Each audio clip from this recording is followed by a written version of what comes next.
My name is Ella, and I'm a survivor. Watch me go red.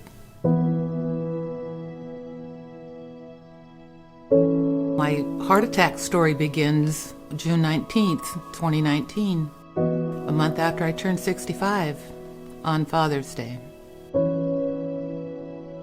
Had the symptoms a few days before. Pressure on my upper left arm, like a blood pressure cuff, was too tight.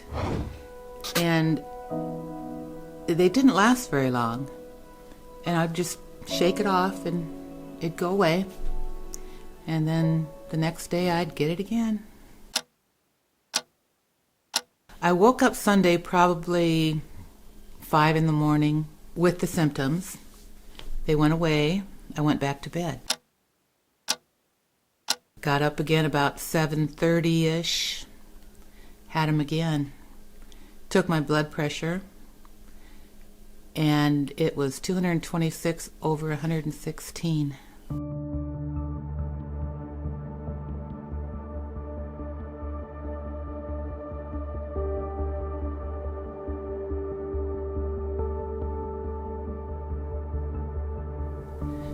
Told my husband we better go in. So I took a baby aspirin before we left. And when we got there, my blood pressure had dropped.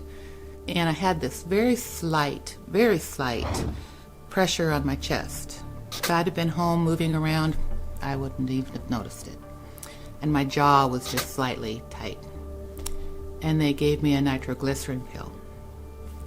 And the symptoms went away, but all of a sudden everyone is rushing into my room.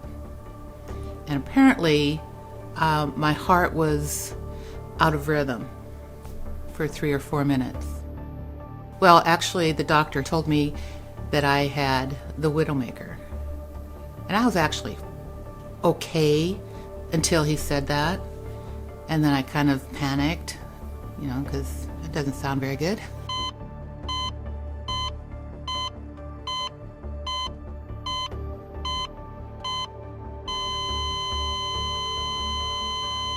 And it's kind of sexist, because, Widowmaker. No, I would have been a widower maker, not a widowmaker.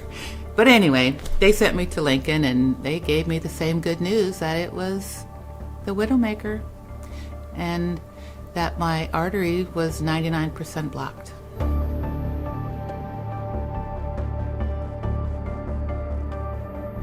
The doctors told me if this would have happened 10 years ago, I wouldn't have survived it. The technology isn't there 10 years ago.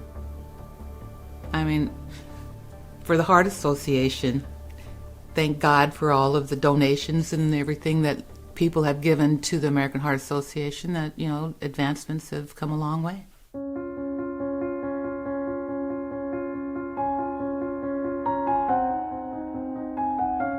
So now my doctor said I'm 100%. I exercise 5 days a week. And I almost pretty much take salt out of my diet. I'm not drinking as much alcohol. And people ignore symptoms. I did for several days. You gotta listen to your body. You've gotta know when something's not right. I'm more of an advocate for that now. When they told me I was having the Widowmaker, my first thought was my family. Not being...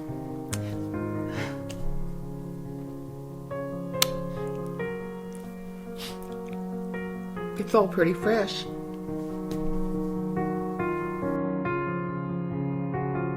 Not watching my grandchildren grow, my children, my husband. It's pretty scary.